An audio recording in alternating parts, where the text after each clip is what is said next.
नमस्कार दोस्तों, हमारे चैनल में आप सभी का स्वागत है। आज की कहानी है बुढ़ापे की रोटी।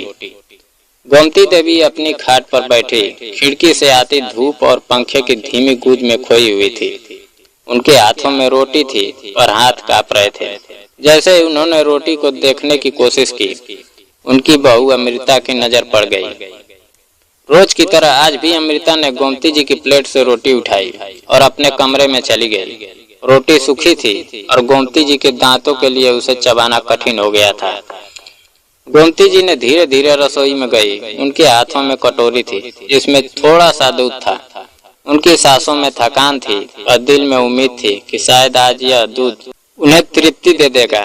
तभी अमृता ने फोन पर अपनी माँ से बात करते हुए देखा कि उनकी सास कटोरी लेकर जा रही है। वो गुस्से में लाल होकर वह दौड़ी और हाथों से कटोरी छीन ली और बोली, अरे बुढ़िया, तेरी हिम्मत कैसे हुई मेरे बिना इजाजत रसोई में कदम रखने की? और अब इतनी हिम्मत बढ़ गई कि अपने लिए दूध लेने लगी। बुढ़ापे में भी शर्म नहीं आती क्या?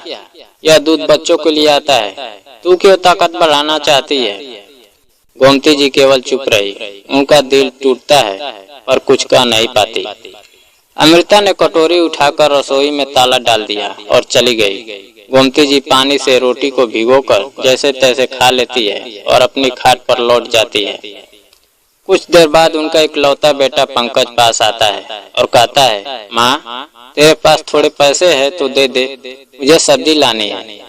गोमती जी चुपचाप अपनी खाट के नीचे से 200 रुपए निकालते हुए पंकज को दे देती है। पंकज नोट देखकर मुंह बनाता है और बिना कुछ कहे चला जाता है। तभी अमृता वहां आती है और गुस्से में कहती है, बुढ़िया, अपने बेटे को पैसे दे दिए, अब मुझे भी दे।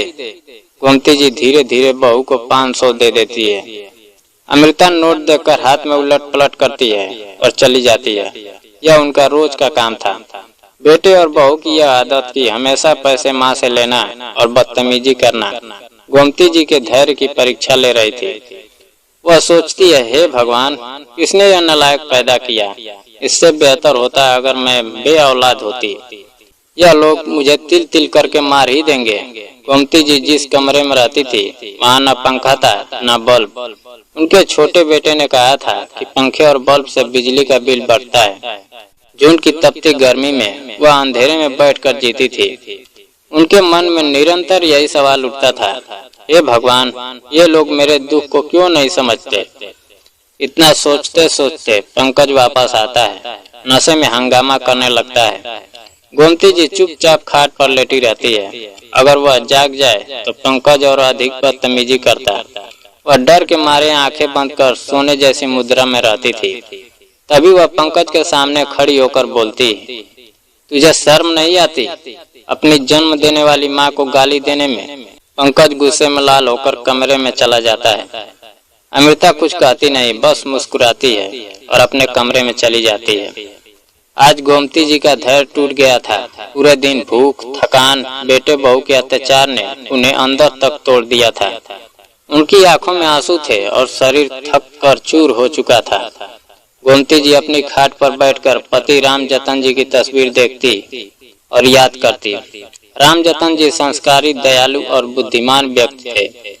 गोमती जी सोचती हैं, मैंने कौन सा पाप किया कि ऐसा बेटा मुझे मिला? राम जतन जी इतने अच्छे थे और यह पंकज नशे में बेवकूफ और असभ्य है। रात 2 बजे गोमती जी ने धीरे धीरे उठकर किचन में जाकर खाना खाया। खाना खाने के बाद उनके बूढ़े हड्डियों में हल्की जान आई। फिर उन्होंने अपने कपड़े, जेवर, पैसा और जरूरी कागजात एक बैग में रखा। बैग तैयार करके उन्होंने खाट पर लेटकर सुबह का इंतजार किया। सुबह 5 बजे गोमती जी चुपचाप घर से निकल पड़ी। उनका मन गांव की ओर था। रास्ते में बचपन की यादें उनके मन में ताजा हो गई। गलियों में खेलती लड़कियों की हंसी, खेतों की खुशबू, मिट्टी की सौंधी गंध, सब कुछ उन्हें जीवन की सच्ची तृप्ति देता था। गांव पहुंचते उनकी सहेली अंजलि दिखाई दी। अंजलि सफेद साड़ी में थी। गोमती जी उसे देखकर आश्चर्यचकित रह गई। अंजलि भी ठिठक गई और दौड़कर उनके गले लग गई।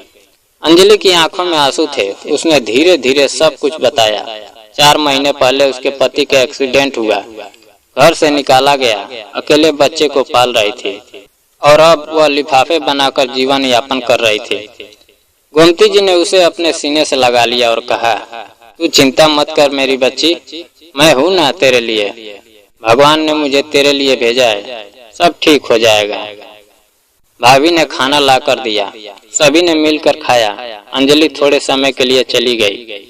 गोमती जी ने रात में गहरी सोच में यह निश्चय किया कि अब वह न्याय और सुरक्षा खुद सुनिश्चित करेगी।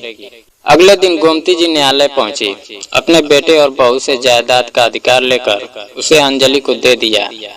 बेटे ने नशे में भी विरोध किया, लेकिन वकील और पुलिस की मदद से घर खाली कराया गया।